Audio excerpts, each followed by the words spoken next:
A second grader is spreading a little extra Christmas cheer through the Be Kind movement. Audrina, a Hickory Hill student, is bell ringing Saturday for the Salvation Army at Fairway in Papillion.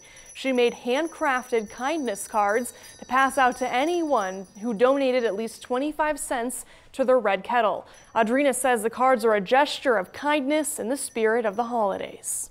Because I think that we should probably give them out because it's really kind, and also because kindness is supposed to be in the world. The Red Kettle campaign is the Salvation Army's biggest fundraising campaign of the year.